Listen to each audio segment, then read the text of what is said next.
So, I'm building a Necron 2000 point army list with the Arks of Omen rules. But, what list to build? List building is easy with this new detachment. The Necron secondaries suck. Warriors are only 11 points and with no armour of contempt. Naiadic Dynasty is auto-take. The Monolith is fantastic now.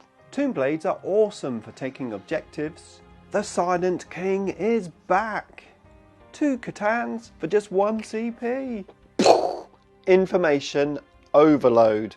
Well, today I'm going to give you my best advice when it comes to building a Necron army list. And it's coming right up. Necrons! Nick speaking, and welcome to this video. Right, we have the Arks of Omen book, which brought a lot of changes for Necrons. I've covered those changes in a previous video. However, Games Workshop have now FAQ'd the fact that we can take the Silent King in the Arks of Omen detachment without having to have Zerican Dynasty. So that's good to hear. There was also another change which I missed in that video, and that was the fact that flyers can no longer be deployed on the table. Flyers have to go into reserve. As many of you know, I generally play against Richard and his Orcs. Now, since Richard got his 9th edition Orc Codex, my Necrons have really been struggling against his army. Bearing in mind that Richard does play some competitive, horrible Orc lists. However, I have been learning and I've managed to get quite a few wins in over the last few months. That's been down to the fact that I've been playing more competitive units and lists, but also of course because of Nephilim, where Necrons had some really good secondary objectives, making my task easier on the table. I was still losing most of my army within 2 or 3 turns, but I was able to get those points to take the victory. However, I feel like the new Arks of Omen book has totally wiped that away. I feel like I'm starting totally fresh with my Necrons. Now, I have a game coming up with Richard very soon and I need to make an army list. I've been listening to everyone's opinions regarding Necrons in this Ark of Omen's book, and I have to be totally honest with you, I have been really struggling to make my first list. I've started making lists, I sort of got halfway through and then just got uninspired and then came up with different ideas, quite a few different ideas, and it's been really tough making a list. I previously posted that my first list of the year was going to be the Silver Tide lots of warriors. This was before Arks of Omen, and warriors are pretty good now. They've come down to 11 points. They've got the that's weird. Warriors have come down to 11 points. They've got Objective Secure, and of course we've lost our pre-game move, Objective Secure Dynasty. Plus, there's no AOC now in 40k, so those guns are even better. Ghost Arks have come down in points, great for the warrior list, and even Monoliths have come down in points. You don't have to pay CPs for Monolith in this detachment, and of course they gain the Dynasty code in this detachment, so the Silvertide list is definitely on. Now, Richard has shared his first list with me, and I have to say it looks horrible. No doubt not the nastiest, most competitive list he could make, but he's got 2 kill rigs in it, and I've played against 1 kill rig before, and that thing is horrible. So to play against 2, I can't even say it. I'm not looking forward to it. I think my main issue here when coming up with my first list is something which I've talked about previously on the channel. Running a Necron based YouTube channel, I want to be seen as, you know, doing well with Necrons. I want to be seen with coming up with really cool combos and just showing some skill when it comes to, of course, showing what Necrons can actually do on the table. Now I'm guessing this isn't exclusive to me. I'm sure that you want to be seen as a good Necron player. I'm sure when you play your friends you want to show some new combos that you've come up with. Maybe at your gaming club you want to be seen as winning with Necrons. I'm thinking that, just like me, maybe you're struggling to make your first list, an impressive first list. What combos do you take? How do you deploy them on the table? How do you make the most of them? And how do you play the missions and the new secondary objectives? This is stuff that was going through my mind, and to be honest with you, it was making me crazy. Must be a Wednesday, 11 o'clock. Yep. I listened to all of the advice that I could get. I read all of the articles that I could find to try and make my first list. I just wanted to suck those orc eyes out. But I just wasn't feeling it. I thought to myself, Nick, just take a deep breath. Let's go back to basics. What would you have done if you didn't have a YouTube channel? If there was no Facebook and social media posts about Necrons? How would you build a list then? I felt like the pressure had been released from my shoulders and a list started flowing from me. Not a competitive list, not a tournament winning list, probably not a list which is going to beat Richard, but a list which I was happy about. A list where I could learn the new rules, a list where I could experiment with a few things, a list where I could test out the new missions, but most importantly, a list that I could have fun with. Because this is my best advice when it comes to building an army list. Build a list that you know you will have fun playing. A list that maybe you want to try out a new unit. A list that you're going to put on the table, whether you win or lose, you're going to enjoy yourself. And over time, you will get better at playing that list. Maybe adapting and developing that list, or maybe just playing a totally different list the next time you play. Coming up with winning combos is okay on paper, but ultimately you need gaming experience, and you can only have that experience by trying things out. And ultimately a good commander with a subpar list is going to do better than a bad commander with a top tier list. So play the lists that you want to play. So with all that said and done, let's have a look at how I made my first Necron lists for Arks of Omen.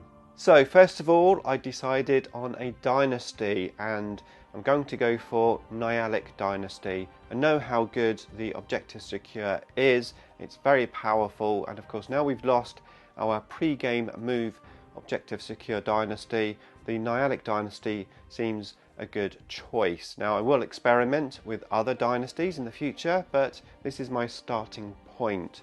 I like the Nialic stratagem as well, being able to shoot and do actions. I have taken that protocol of shoot and do actions for my all-game protocol in some of my previous lists, so it's nice to be able to just pay a CP and do it when I want to. And of course that means my all-game protocols can be different. I'm going to go for the Nialic all-game protocol because that's pretty good. I don't think it's necessarily the best. I think the best all-game protocol is probably going to be fall back and shoot. However, the Nialic protocols are pretty good, especially if you're going second. Now I thought I would go very thematic and have the Nialic Warlord trait and Relic, and I was going to put that on a command barge. However, he didn't end up in my list. I had the command barge in the list for quite some time, but towards the end I had to drop him, mainly to make way for points and the direction I went with the list. Now in terms of secondary objectives, I'm going to go for the Necron ones. Now I feel that Treasures of Eons and Ancient Machineries aren't too bad.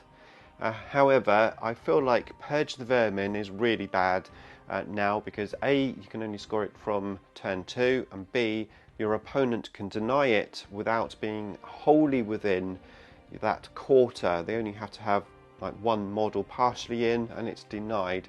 I feel it's really bad, and potentially I might take things like grind them down instead going forward.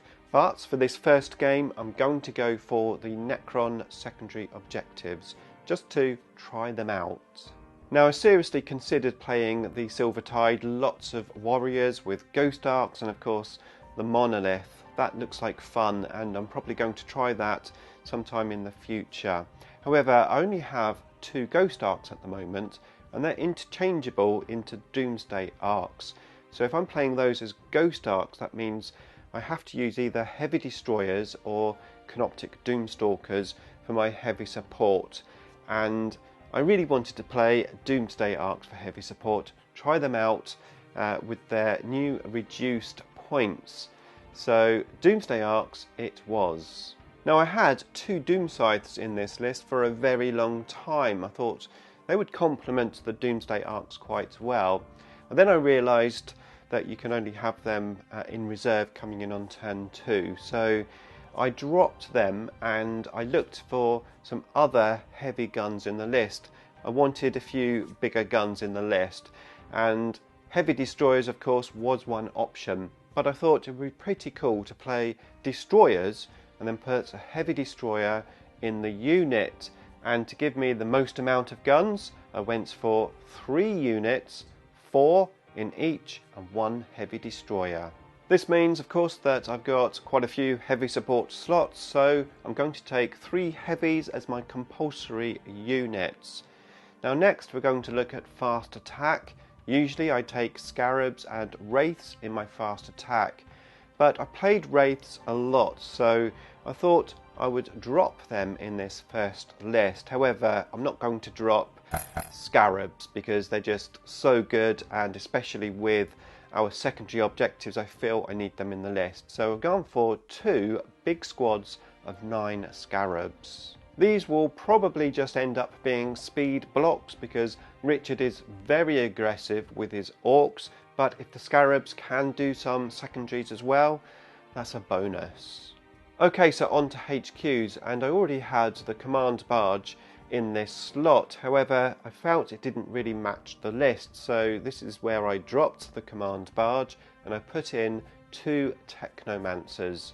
Those Technomancers, of course, running with the destroyer units. Now, the Nialic Warlord Trait and Relic I was going to try out on the command barge. I didn't think really suited a Technomancer, so I dropped both of those and I just went for the Veil of Darkness on one of those Technomancers.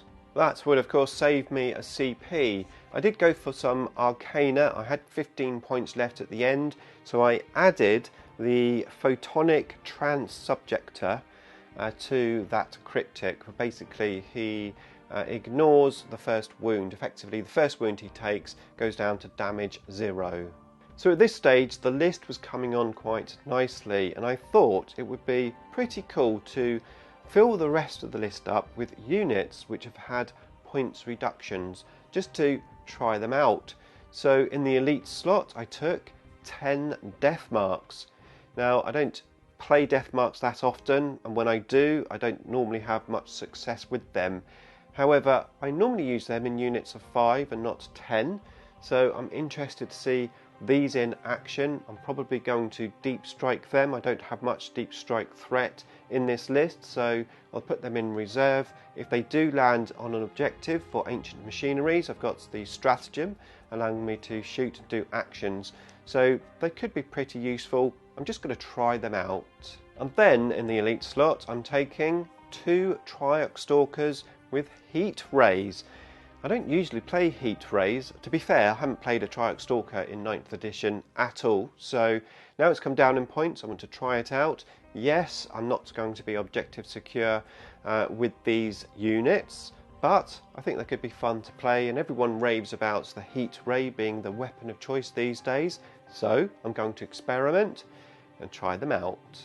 Okay, so it's back to fast attack, and my third fast attack choice is going to be Tomb Blades. Tomb Blades, again, they've got a good points reduction. At one point I was thinking small units of Tomb Blades, but the way the list has sort of unfolded, I'm just going to go for one bigger unit. So 7 tomb blades with, of course, the twin Gauss cannons, Gauss blasters. And then I'm going to have shield vanes on all of them. I'm going to have shadow looms on 6 of them because I didn't quite have enough points for the 7th one. And that's left me with exactly 110 points left, the perfect amount for a unit of 10 warriors. Now I know 10 warriors aren't going to do a great deal, however I'm going to put these into deep strike reserve because, well, we can now for 0 CP, and of course they can only come on to the edges of the board, but I think it might be quite a nice sort of little distraction unit. So I have a list which I'm happy with. I'll be testing out the new secondaries, I'll be testing out Nyalic, I'll be trying out some units I don't normally play, I'll be building my knowledge for future list builds, but most of all, I'm going to have fun. And that is how you build a Necron Army list. Let me know your thoughts about anything that I've said in this video, and how do you find list building when everything changes? Now if you want to see my Arks of Omen review video, there it is for you to check out next.